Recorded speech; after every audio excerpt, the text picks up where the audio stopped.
Você já era o Ziraldo em 67, não é isso? Já. Mas quando Você você era o Ziraldo em começa? 64, não era? Quando você começa a ser Ziraldo? Quando é que você vem para o Rio? São duas vezes, né? Eu vim duas vezes para o Rio. Eu era um menino interior destinado a ir para o Rio. Eu já fazia parte do meu destino. Eu sabia que eu ia para o Rio de Janeiro, mesmo porque a minha cidadezinha,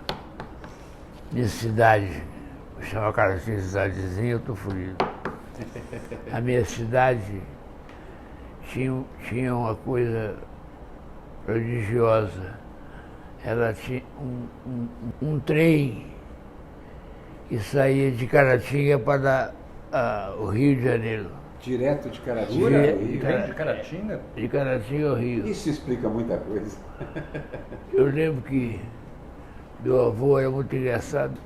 Um dia ele me acordou cedo para levar um empregado que ele tinha, não sei, eu não lembro se era o Juvenal.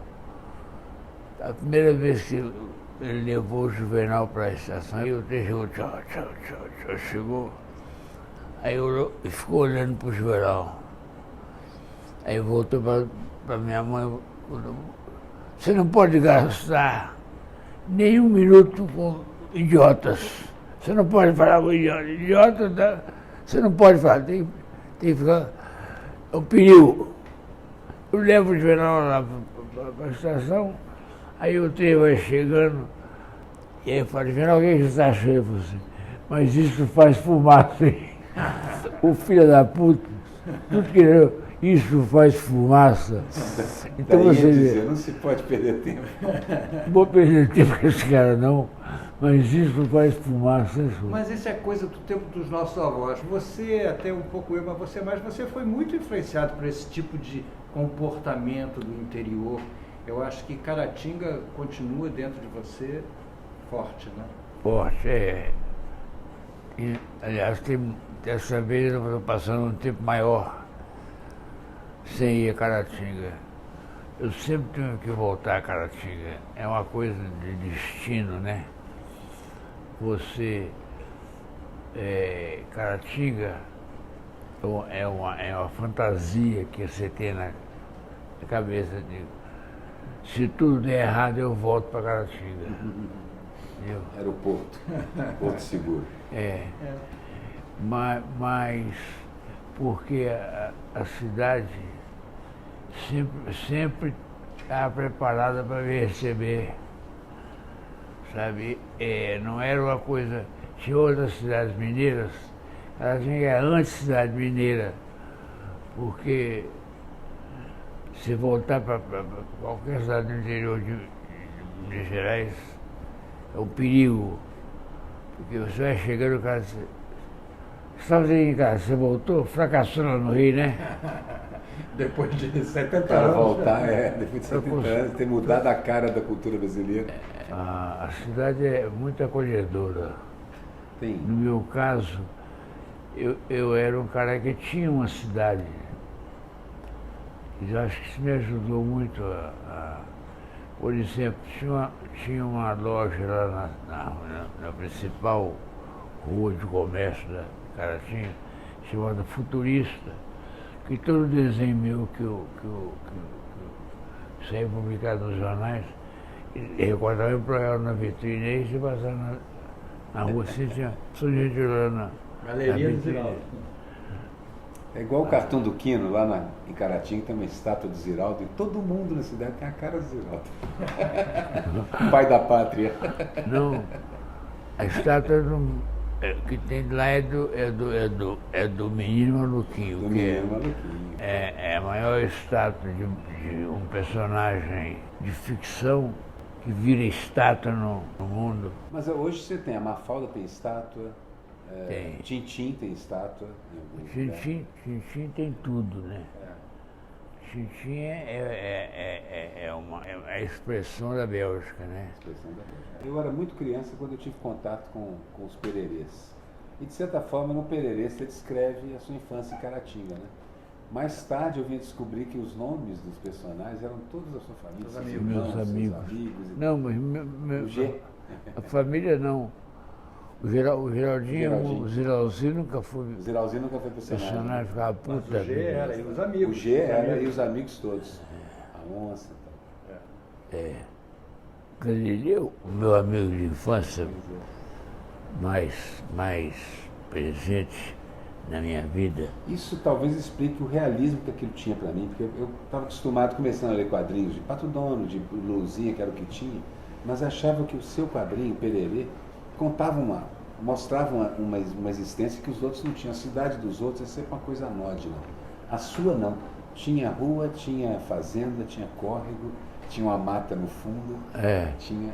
E tinha o nome das pessoas.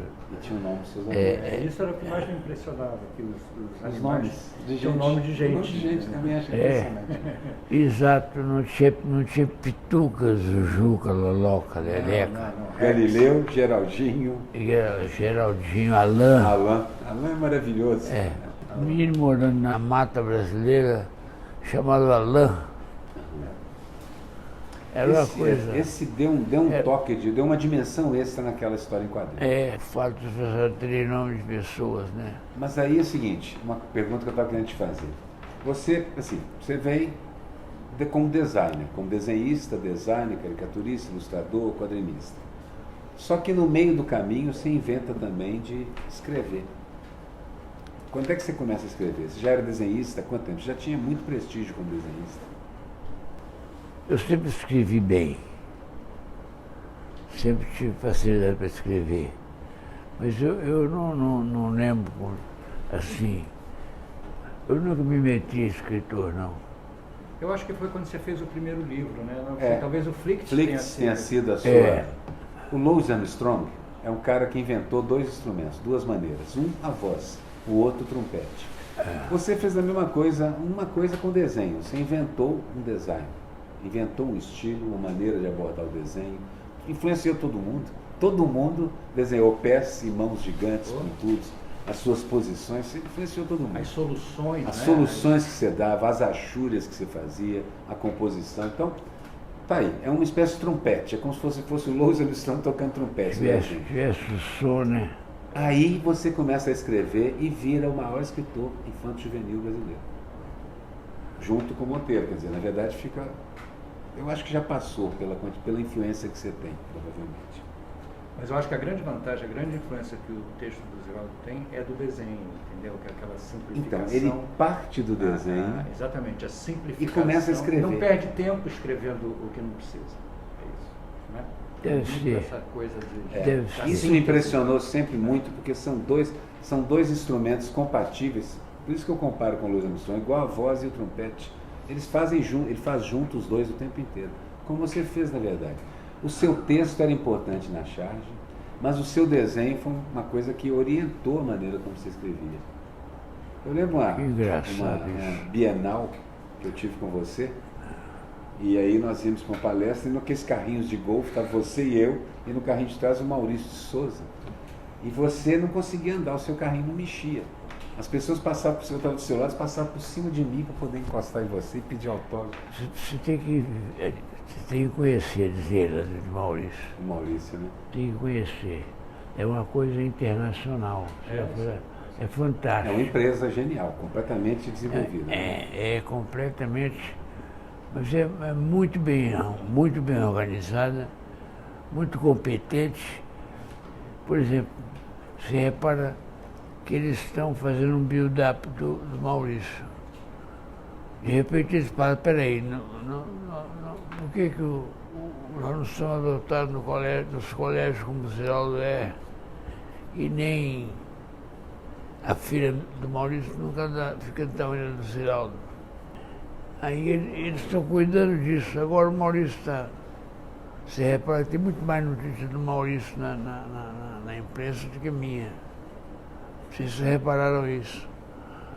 Bom. Eles estão trabalhando nisso.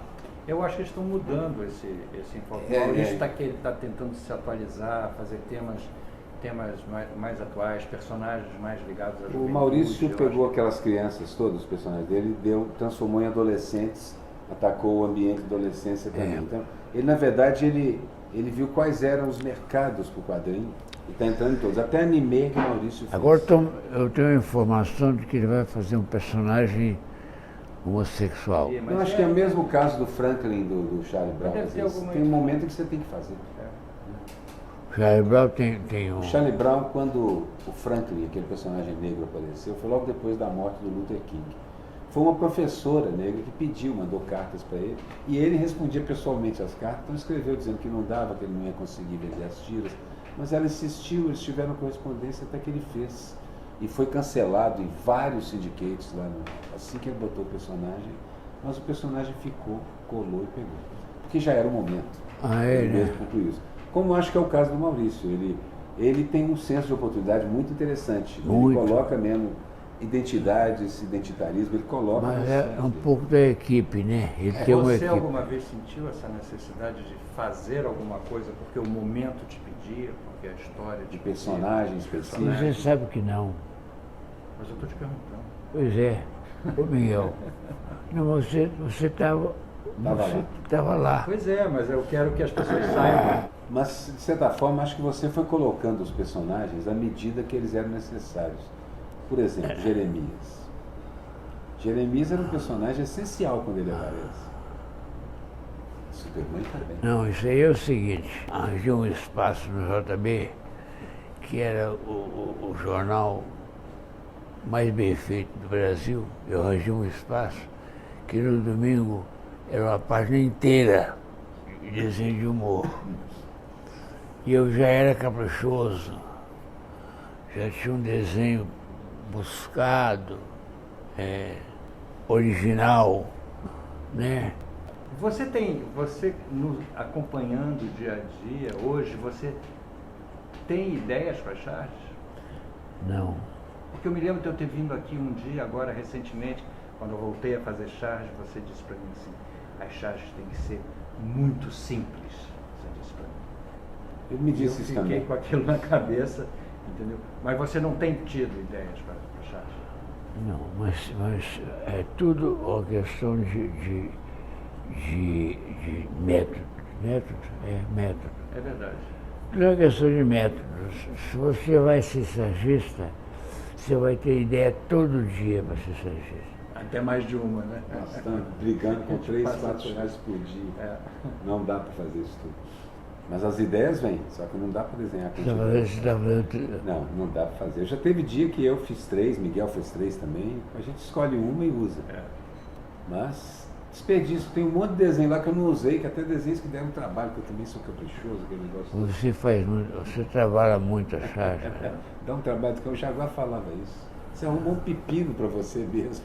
Pois a charge que precisa ser uma coisa mais... O Aroeira é um caprichoso, ele fica lá fazendo fundo, desenhando, praticamente uma tela. Uma tela.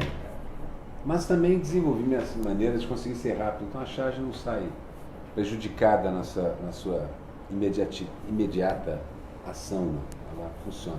Mas dá um trabalho do cão, eu fico concentrado, às vezes horas e horas, dá muito trabalho. Mas você era assim também, seu desenho sempre. Mas a minha charge era muito caprichada. Sempre foi. Então esse tipo de trabalho. Isso diário. É porque o desenho é terapêutico, de certa maneira. Ele tem uma função, ele é o ganha-pão, ele é para o nosso ego, mas ele é terapia também. Eu acho que coisa permanente. Ele está ligado à sensação de felicidade. Nosso caso, quer dizer, a gente está desenhando, está feliz. Então, quanto mais tempo você ficar, eu fico chateado às vezes quando eu acabo. Eu fico procurando continuar. Mas é verdade. Depressão pós-coito. É verdade. Essa entrevista é fácil que vocês completam tudo que eu quero dizer é isso.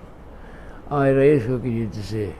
Então, que bom que a gente está adivinhando o seu... Que a gente conhece também. Na verdade, eu te conheço há tanto tempo, muito antes de você me conhecer. Por causa disso, Pererê, e depois, poucos anos depois, eu descobri o Pasquim. Meu primo comunista me apresentou o Pasquim. Toma, leia isto. E eu li e fascinei. A partir dali, eu nunca mais encarei o desenho da mesma forma que eu encarava. O desenho passou a ser uma ferramenta mesmo, por causa do Pererê, e poucos anos depois, porque eu estava criança. Em alguns anos eu era adolescente e me deram o Pasquim também. Fizeram uma massa, né, uma massa de produção, de humor, uma coisa impressionante. O Cartoon JS, que era esse suplemento onde eu comecei, o Ziraldo editava, eu tenho lá a coleção toda, era muito cartoon bom, muita coisa boa e uma quantidade de cartunistas brasileiros enorme, entendeu? Tudo bem que aquilo ali foi uma espécie de filtro, poucos sobreviveram, entendeu? Sim. Mas era um material extraordinário e eu imagino que devia ser muito bom comandar essa turma, né, Ziraldo? Comandar essa nova Não devia ser fácil, mas devia ser que bom. estava aparecendo. Por exemplo, aí como eu tinha trabalho demais, eu tinha muito trabalho para fazer, o Miguel, meu garoto jovem e tal, eu bolava um cartaz, o Miguel faz esse cartaz para mim aqui, que o Miguel sacou um estilo de desenho rapidamente que estava na moda universalmente, né? Aí a gente sabia desenhar qualquer coisa. Qualquer coisa. Então, eu tenho uma porrada de cartazes, Ziraldo, que é do Miguel. Não, a gente trabalhou muito com o Roberto Carlos, nos filmes do Roberto Carlos. Tem um que eu fiz praticamente todo, com assessoria, claro, Do Ziraldo. do Masterchef, aqui, né? Que é a 300 km por hora, que é um carro assim, saindo do primeiro plano, lembra? Esse eu fiz inteiro. Você trouxe para mim, né? Exatamente, eu fiz inteiro. Já na concepção de desenho dele. Diamante Cor-de-Rosa, o Ziraldo fez os desenhos todos, eu colaborei. Aí tinha outro. Fizemos muitos cartazes. Eu fazia muito cartaz, nossa senhora. E os de teatro que você fazia, Ziraldo, os cartazes de teatro que você fazia. Você fez um cartaz da Megera Domada, que para mim é a síntese do cartaz de teatro. É o desenho da personagem feminina, assim, todo feito como se fosse uma gravura, né? Uma xilogravura, assim, com aqueles traços pretos, e um olho roxo, entendeu? O olho dela roxo. De uma Megera Domada, quer dizer, era de uma síntese. Eu ficava fascinado com esse poder de síntese do Ziraldo, até mais do que com o desenho. Eu gostava muito dessa capacidade do Ziraldo de sintetizar.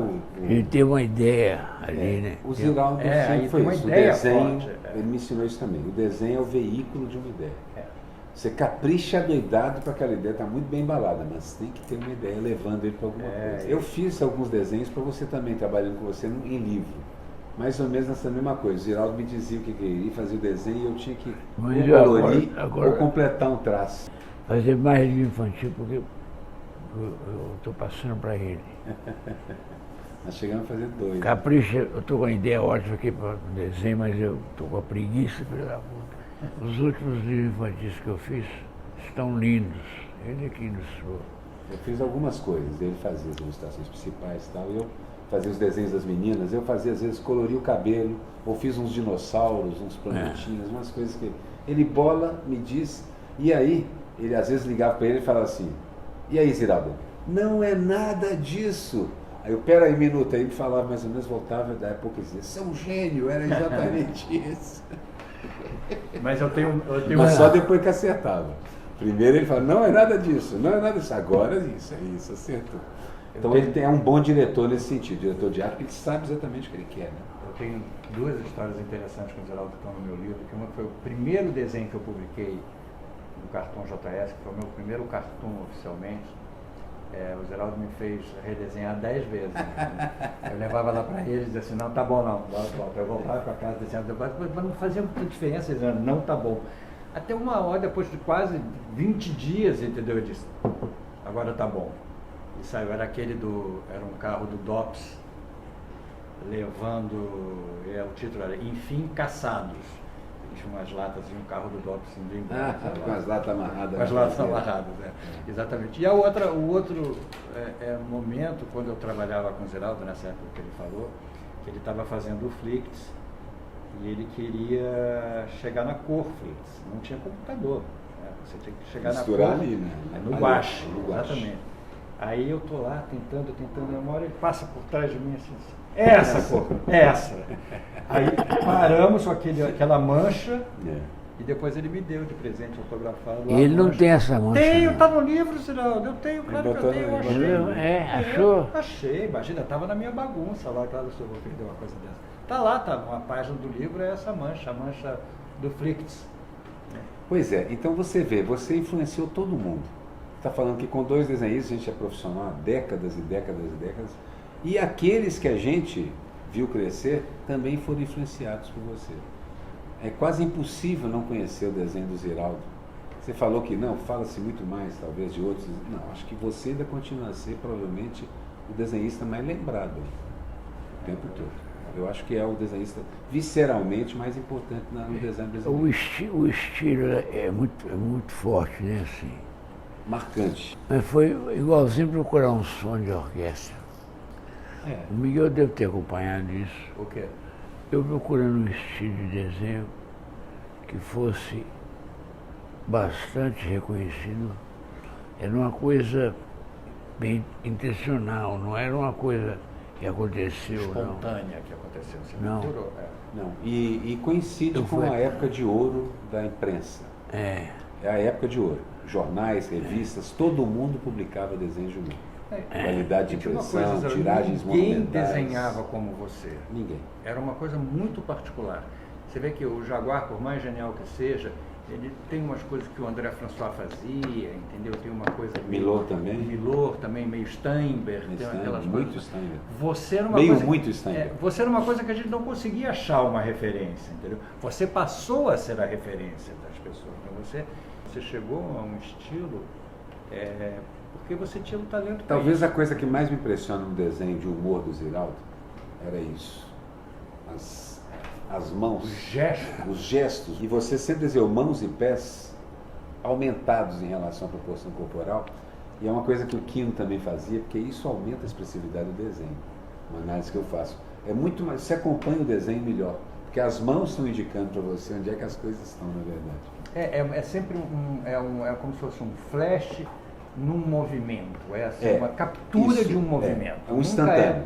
Nunca é uma coisa parada, posada. Não, ele tem um movimento na cabeça, ele escolhe qual é o instantâneo desse movimento que você desenha, aí desenha. Isso talvez seja uma das coisas mais salta aos olhos, tanto quanto esse desenho rebuscado. Você concorda com isso, que você procurava essa coisa da expressão corporal? Porque as pessoas chegam a falar assim, o Ziraldo é igual ao desenho dele. O Ziraldo se projeta fisicamente igualzinho ele projeta o desenho dele. A expressão corporal, é verdade. É uma expressão corporal muito forte. As pessoas andam assim. Isso, essa é uma das coisas essa é a grande completamente novas que eu também vi no desenho. E é a verdade absoluta você andar assim. Você não usa essa mesma solução? Eu uso direto. Solução direto.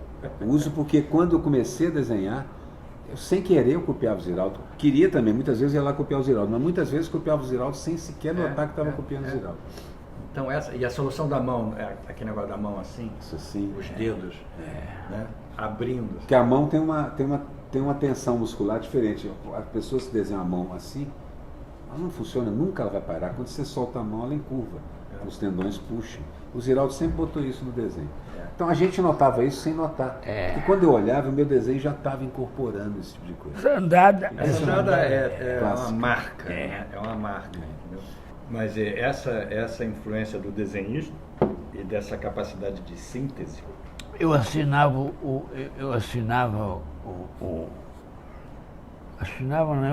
eu comprava. No meu lugar que o Jaguar comprava os meus álbuns. Eu me lembro quando chegou o Grafis, a revista Grafis, que é a maior revista de arte gráfica do mundo, naquela época, não sei se existe ainda hoje, uma capa e uma matéria dedicada ao Ziraldo, quer dizer, aquilo ali eu acho que foi uma sensação assim de ganhar o Oscar, né?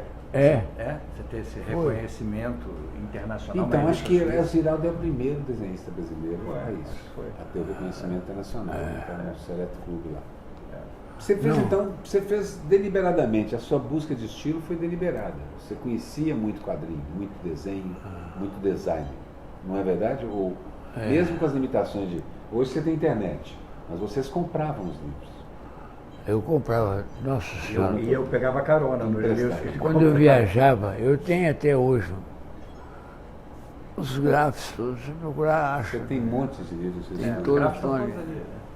Quando eu comecei a desenhar, eu não esperava que eu fosse desenhar. Então, para mim, quando eu descobri que você é um cara que começou a desenhar e com o objetivo de ir para o Rio, você já tinha me falado algo parecido, com o objetivo de aprimorar o estilo, com o objetivo de arredondar, de fazer isso, aquilo, aquilo. Então, você tem também um projeto, você tinha um plano quando você saiu de casa. Eu nunca tive plano nenhum, não. Nunca fiz plano. Mas o Ziraldo tinha um plano. Eu tinha um projeto, né? Logo que você chegou, você já começou fazendo cartazes. Aí comecei a fazer cartaz. Tinha um cartazista que era um amigo do Glauber, um baiano, que era cientificamente cartazista. Uma coisa que não me ocorria, que pudesse ter um cara que soubesse Especialista nisso. a tipografia exata, conhecia. Eu lembro quando ele falou a palavra grotesca. Eu fiquei fascinado, que filha da puta, que é grotesca. E aí, o Washington Novaes, que era muito meu amigo, se conheceu muito também, está aí. É um cientista brasileiro hoje, né? O Washington era fogo. Então o Washington me ensinou a calcular texto de coluna. Aquelas coisas quantas laudas, como é que você construiu aquilo. Eu aprendi na marra também. Você também fazia uma coisa que eu acho que eu comecei a fazer por sua causa. Seus cartazes, tudo era desenhado à mão. Tudo. Tudo O título, título, mas o desenho, a informação não. A informação não, você já mandava compor. Mandava compor. Pois eu não sabia como fazer isso, então meus cartazes lá em Belo Horizonte eu fazia tudo na mão, fazia aquele chapinho, tudo desenhado à mão. Não, eu tinha uns meninos aqui por aqui. Fototype.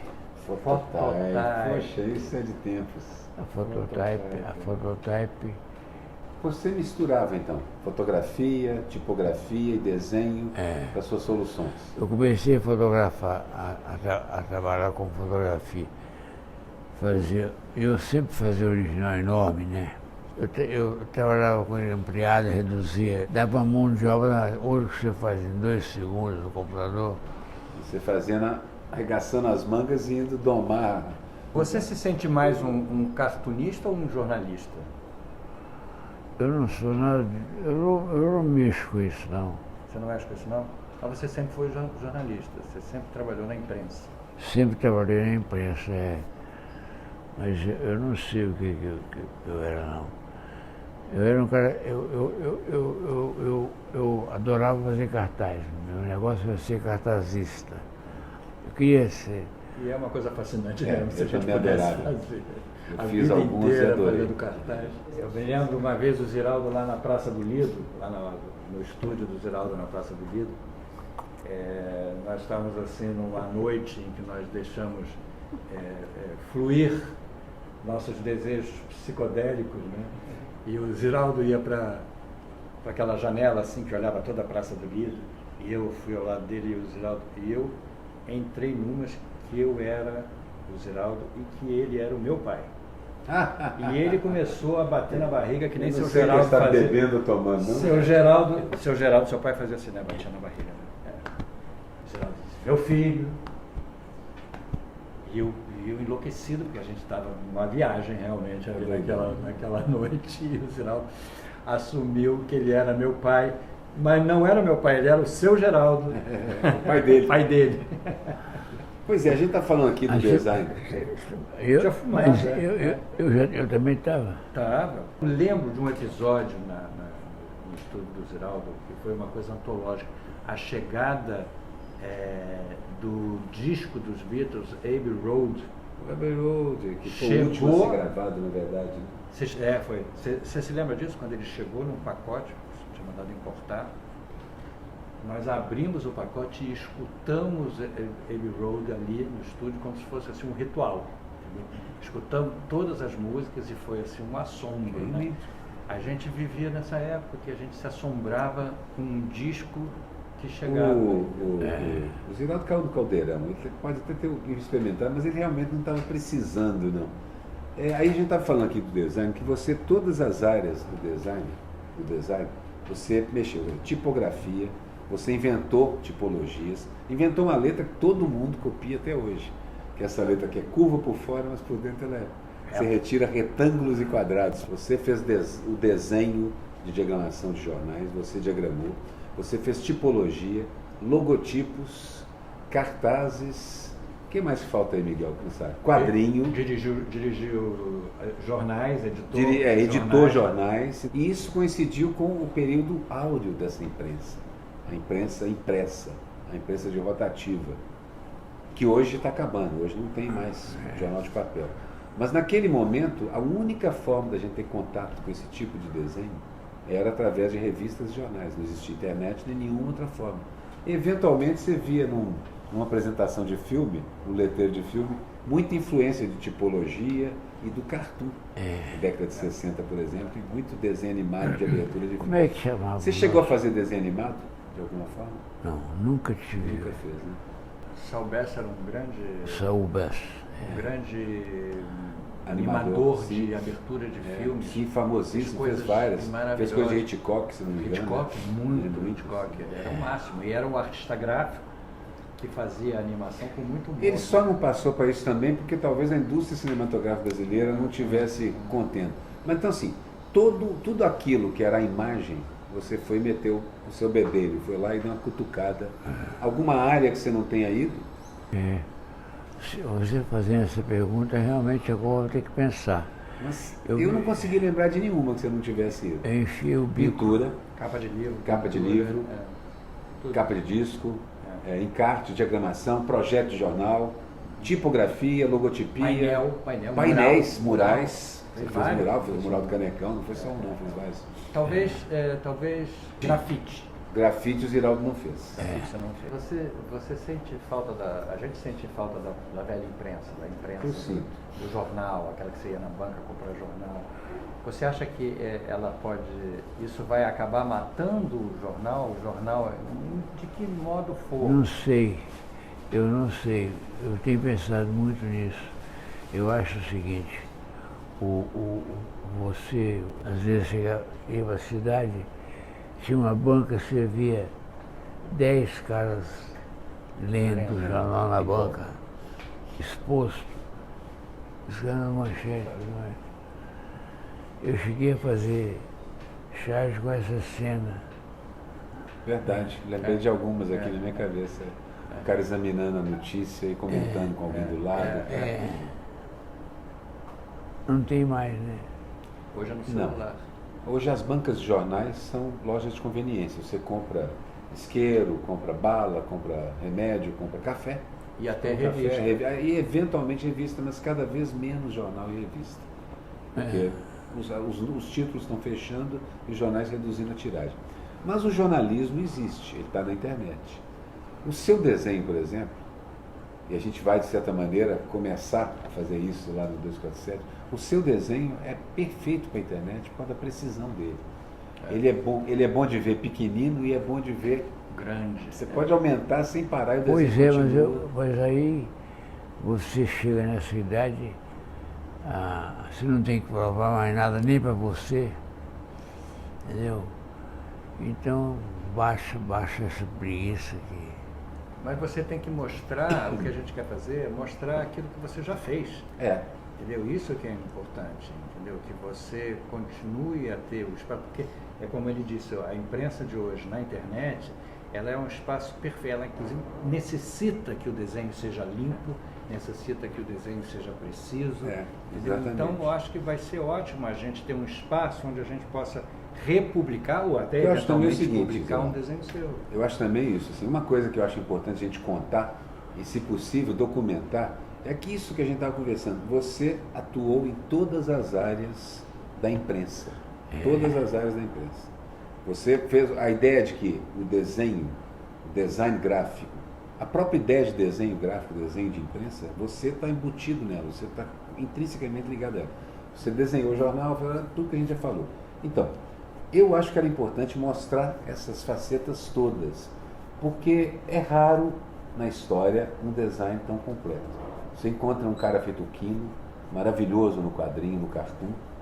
Mas, por exemplo, ele não se meteu com tipologia, não fez logotipos. Não são fez. poucos os que São fizeram. poucos os desenhistas que conseguiram isso. E no nível em que você consegue. Porque sempre falam que pato canta mal, nada mal e voa mal. O que é mentira. Pato voa bem pra caramba, milhares de quilômetros, nada muito bem, escapa de onça.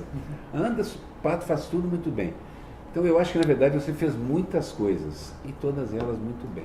A gente tinha que mostrar isso. E eu acho que é importante destacar do trabalho do Zeraldo, fora isso tudo que você falou, a charge dele. Sim, As suas charges sempre foram muito precisas, muito fortes, muito contundentes, muito a minha primeira lição, charge mesmo. A minha primeira lição de em cima. política é uma charge dele no JB, em que tem dois caras, essa da Shuri, né? Dois caras debaixo de uma árvore, dois capiaus, conversando, e aquele desenho maravilhoso, a árvore com as folhas, a sombra, eles debaixo da sombra, com a sombra incidindo sobre a cara deles, e um fala assim, e nas eleições, como é que vai ficar? Aí um deles responde assim, é fácil, federal nós vota contra, municipal nós vota a favor. Aí eu entendi, sim, o poder local é o que amarra. Você tem que votar a favor, porque senão ali você não sobrevive. Mas o poder federal é a hora de exercer política. Aí você vota contra a favor, mas é política. Pois é, esse tipo isso foi uma lição de política. Para mim, começando a fazer charge, isso me ensinou a não simplificar. Ela tem um espaço hoje perfeito para isso. Entendeu? E o que a gente quer fazer é isso, é republicar suas charges políticas fortes. E as novas, se ele quiser fazer. E se você quiser desenhar como você está fazendo aqui agora, vai ser ótimo, entendeu? Mas eu acho que a gente vai ficar muito feliz e o público vai ficar muito feliz. Embora muitas das suas charges sejam atuais agora. Vocês querem publicar coisas já publicadas? Exatamente. Mas eu tenho que vencer uma coisa. Eu não mereço. Até eu me convencer que eu mereço. Você não merece, Zeraldo? Você não merece? Você é só o maior design brasileiro não merece. Claro que você merece. Pois é, rapaz. E mesmo que você ache que não mereça, vai... O problema é o seguinte, eu quero mostrar para todo mundo, Miguel também, que você é o maior design brasileiro. Isso eu faço questão de mostrar. Porque todo mundo te conhece como o cara que fez os livros infantis, que fez o Pererê, fez os quadrinhos. Eu virei o Monteirinho Lobato. Você virou o Monteiro Lobato, o Monteirão Lobato. É isso que eu te falei, você conseguiu inventar, você conseguiu achar um espaço na sua literatura infantil juvenil de mais dois caras só no país. Mas eu quero mostrar o resto das coisas que você fez. E a gente não vai mostrar esse lado infantil, porque esse lado infantil já está mais... Já está esse todo mundo, esse é o que todo mundo conhece. A gente quer mostrar você é o artista gráfico, os quadros, os cartazes de teatro, o cartoon, os tipos, os logotipos, cartoons.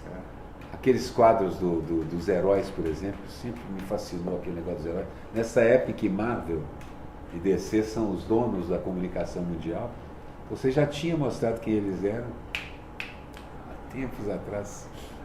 Isso eu queria mostrar. Eu fiz muitos heróis, né? Muito. Nossa, demais. Vários. Eram espetaculares.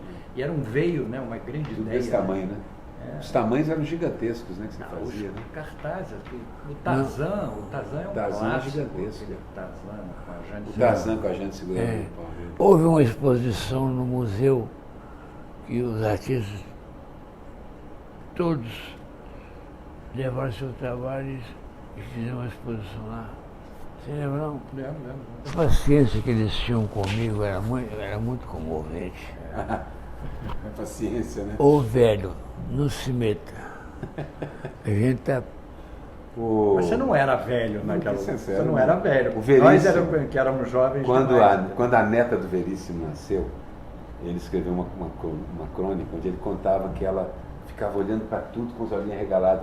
Parecia o Ziraldo, não queria perder nada. Ficava olhando para tudo sem perder nada. Veríssimo escreveu isso. Parecia o Ziraldo, não queria perder nada. O Ziraldo ficava desenhando na mesa dele. E ouvindo tudo, né? Ouvindo tudo e falando. Ele tinha sistema surround, de ouvir, entendeu? Você ouvia tudo, ouvia o que acontecia na outra sala. Na Bundas era assim, e era assim antes também. Na Bundas eu vi.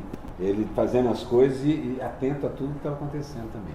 Aliás, a Bundas merece um destaque, né? Porque merece foi um dos grandes momentos da imprensa de humor no Brasil foi a Bundas. Foi o último grande momento da imprensa. Que ideia bem transada, bem curtida. Que revista boa. Se a gente não tivesse coincidido com o fato da crise da imprensa, já era uma crise estrutural naquele momento.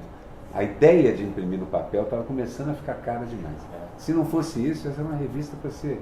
Você fazia um desenhos de lindos. Ziraldo. Eu ia para casa e desenhava horas, todo mundo desenhava. Todo mundo caprichava. Era um prazer. Eu fazia aquelas pinturas, você lembra?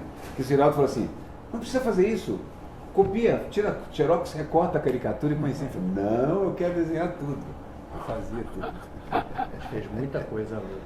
Foi uma das melhores coisas, a coisa que eu mais me orgulho de ter feito foi aquele trabalho em Bundas. Uma bela experiência. Eu acho que foi a última grande experiência. E a gente ainda ganhava dinheiro. Pagava todo mundo. Eu te paguei? Tudo, a gente ganhava dinheiro. A gente pagava, recebia, fiz coisas que eu nem pensava feliz da minha fazer. vida, exatamente, de ganhar dinheiro. Hoje fiquei até entusiasmado demais. Mas é isso, Zé, da imprensa lamenta esse momento, porque eu me lembro que você fazia jornais em que você abria um desenho quase de página inteira. Entendeu? Acho que é a primeira vez que eu vi os desenhos vazando para fora da página. O Pasquim 21, o Caderno B.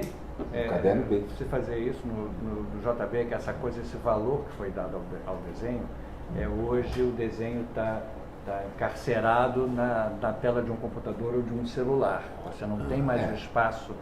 Você não tem mais o espaço. Por causa disso, por causa de Ziraldo, da influência do Pasquim, da influência dessa página do Jornal dos Esportes, do Jornal do Brasil também. Quando eu entrei para a imprensa aqui, qualquer jornal que se precisasse tinha pelo menos 8, 10 ilustradores. Sabe? O Globo tinha 15 ilustradores trabalhando. Isso foi um momento, a partir daí começou a acabar, mas esse foi o grande momento, que é uma consequência direta daquilo que foi feito. Bundas foi então o último grande empreendimento de imprensa de humor no Brasil. O Pasquim 21, já quando surge, já está sem dinheiro. Já não tinha aquela... Começa sem dinheiro. Já começa sem dinheiro. Que nem nós hoje, né? Já começamos tudo sem dinheiro. Mas era uma experiência linda também. O jornal foi lindo. E o Ziraldo tinha uma coisa... O Ziraldo tinha uma coisa que era interessante.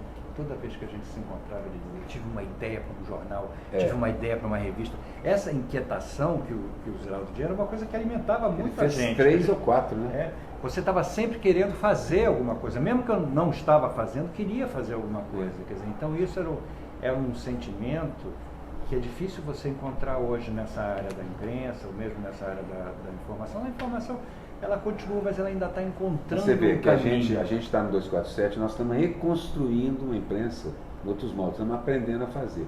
Essa imprensa que o Ziraldo inventou junto com o resto dos caras e com os grandes nomes de jornalismo, alguns deles estão até com a gente no 247 também.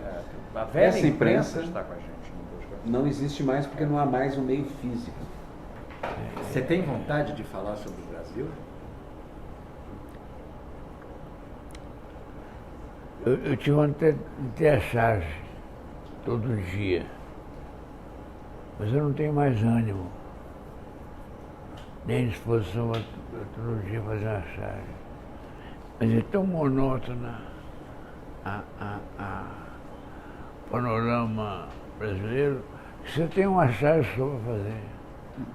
É gozar o Bolsonaro, gozar os 3 generais que sempre vem explicar o que o Bolsonaro errou. E a visão que o Bolsonaro tem do mundo, que é uma coisa impressionante, porque a gente sempre conheceu pessoas com esse primitivismo, né?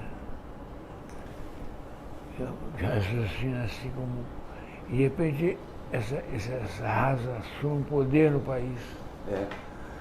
É um susto. Isso é que é chocante. A gente sempre conheceu, isso é uma frase importante, Ziraldo. A gente sempre conheceu gente assim. Mas acho que nunca nenhum de nós imaginou que eles fossem mandar no país. Mandar no país. Era impossível isso acontecer. Assim, eu estava esperando que gente de direita, esquerda, centro, políticos, mau caráter, bom caráter, isso é uma coisa. Agora, esse tipo de mediocridade de mandar no país, eu nunca imaginei. Não. Mas essa coisa do exercício da mediocridade, né?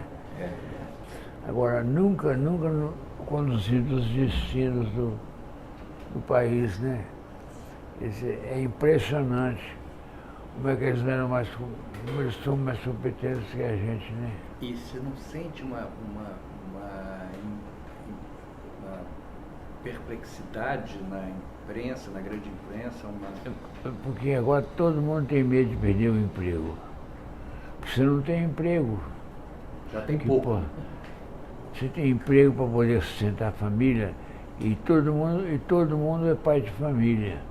Então, gente, eu não posso correr risco. Se eu sair daqui, para onde que eu vou? Trabalhar com o Pasquim, trabalhar com... Não tem onde trabalhar. Mas a grande imprensa enquanto instituição, assim, a sociedade, digamos assim, para ser mais amplo, a sociedade enquanto instituição, eu acho que está muito passiva em relação ao que está acontecendo. Entendeu? Assim, resignada. Resignada. Tanto quanto foi resignada e passiva ao eleger o Bolsonaro. E é interessante. Ao permitir que ele fosse eleito. Porque você olha em volta e vê que a sociedade não está assim. Não é verdade, Miguel, não é isso não. Ela não estava preocupada com nada como nunca eles tiveram. Eles tinham essas ideias que esse menino, que o filho, você está vendo o filho repetindo o discurso do pai. Quer dizer, eles são medíocres mesmos, não tem jeito não. É uma raça. Eles são os caras da passeata das... Marcha com Deus pela tradição, família, marcha com Deus. São os discípulos do Padre Peito. O Padre Peito chegou aqui e disse, epa, é o paraíso isso aqui. Projeto de sociedade, né? Um projeto uma sociedade passiva, que aguenta quase tudo, que sofre, mas é estoica. Não sei se seremos tanto tempo assim. Não, mas não é isso não. Não é uma passiva não. E sofre calada não é isso não. Ele não sabe o que está acontecendo. É pior um pouco. É isso. Ele não faz ideia do que está acontecendo. Não faz ideia do que está acontecendo. Não faz mesmo, porque ele está preocupado com outras coisas. Quem está preocupado com os destinos do Brasil somos nós infelizes aqui. Agora a gente tem que arranjar um discurso mais claro para poder informar isso para eles. Eles não estão interessados. Não tem mais o grande público. Informar o grande público, mas são eles, né? O grande público hoje assumiu o poder, porra. O grande público assumiu o poder e hoje os caras olham e sabem que pedaço do grande público eles querem atingir. Hoje é mais fácil. Você escolheu, quer falar só com quem gosta de carro. Quer falar só com quem gosta de carro. O grande público assumiu o poder. Mas é um termo ótimo, né? O grande público. É um grande público, uma grande coisa indefinida. E desrespeitável público. Grande e desrespeitável público. Mas é verdade. O grande público assumiu o poder. É o senso comum, né, digamos assim, que está valendo, que não abre espaço para nada alternativo, que não abre espaço para nenhuma contestação. O diferente, o dissidente, o que transgride, nada. É o grande público. É o grande público, é aquele que pensa o pensamento comum. Do grande público. O grande público. O pensamento que assustar menos, né? Essa é uma... Não, é que assumiu o pensamento do grande público. O grande público, você não se definiu o grande público, todo mundo sabe o que é o grande público. E ele não vai te trazer surpresas, não vai te trazer grandes transformações, pode trazer problemas, e eu acho que traz problemas. Que é você ser grande público, você se submeter aos problemas achando que está tudo normal e querendo sempre crescer mais, mas surpresas ele não vai te trazer. Não, é difícil definir o grande público, mas tem razão, Ziraldo, não precisa dizer. Tem características que a gente sabe. Por exemplo, questiona pouco,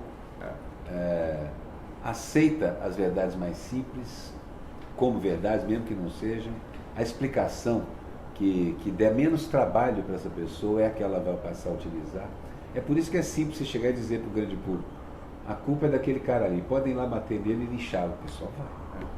Eles querem uma solução imediata. O negócio dos três caras chamando o Chico Buarque de... Essa história como é que é? Você é um merda. Você é um merda. Pronto. Assim, que mundo é esse em que alguém pode chegar diante do Chico Buarque e dizer isso? Que ele é um merda. Falei tudo menos que ele não é um merda. Então, é a revolta da mediocridade. Mas o grande Revolta da público, mediocridade, é o o grande poder. público acha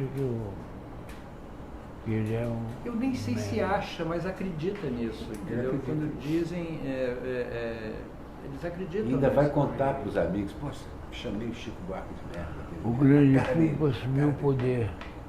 Eu sabia que a frase ia sair. dele. Essa frase está perfeita para título. O O grande grande público assumiu o O poder. poder. Exatamente. Acho que o Lula vai ser solto? Vai. Ele não vai dar trabalho nenhum. Que ele escorregadio e cai fora. Agora o Lula aprendeu muito, né? Entendeu muito. Muito inteligente, ele já sabe. Ele agora tem uma coisa que ele não tinha antes, que é discernimento, né? Porque que é vivo feito um capeta. Do Mensalão para cá, a ideia parece ter sido tirar os personagens que tinham influência ou capacidade de gerenciamento da sociedade. Todos eles, genuínos, já disse, foram todos retirados. E o Lula talvez tenha aprendido, em parte por causa disso, não sobrou ninguém ao lado dele, ele foi aprender por conta própria. Ele está vendo o que vai fazer. Até para a discussão do futuro democrático do Brasil, ele tem que estar solto. Tem que estar solto. Para participar dessa. Justamente. Você acha que ele é um preso político? É, ué.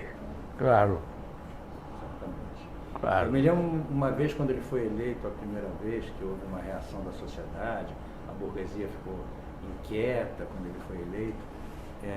Eu falei com você e você me disse assim, mas é claro, Miguel, é um metalúrgico sendo eleito presidente da República, é claro que a sociedade Está inquieta. vai ficar inquieta. E eu me lembro, é verdade, nunca vou me esquecer disso. Ele era um metalúrgico sendo eleito presidente da República. Isso foi um fato. E, de certa maneira, eu acho que é um dos fatores principais que não foram curados. Nesses anos todos em que ele teve poder, depois da Dilma, esse fator ficou atravessado na garganta de uma parte da elite brasileira que deu troco. Houve uma tentativa de afastar, né, o grande público das decisões sociais, políticas. Há uma tentativa de manter o grande público na alienação do grande público, entendeu? Então isso, essa ligação ainda com a ideia de Lula, de governo popular, entendeu? É muito importante. E isso após 5 anos de massacre. Você vai reparar uma coisa interessante. Tem muito tempo que a gente não senta para conversar assim. Muito tempo, né? A gente estava Precisando. virando grande público. A gente estava... Essa reflexão é interessante. É. A sacudida evitou que todo mundo virasse grande público, no final. A gente até continua, a gente faz muito isso, a gente conversa muito, a gente senta na verdade, conversa, mas é tão importante essa troca, né, essa reflexão. Ziraldo, foi um prazer conversar com você, como sempre. Essa coisa me comove profundamente. Comove a mim também. Até pegar Suriano. Você canta bolero aí, então. Ei? Se canta bolero aí, então. O Geraldo é o maior cantor de bolero, né? Geraldo Depois gosta. o Chico Caruso tentou tirar o lugar do Geraldo, mas o Geraldo ainda é o maior cantor de bolero.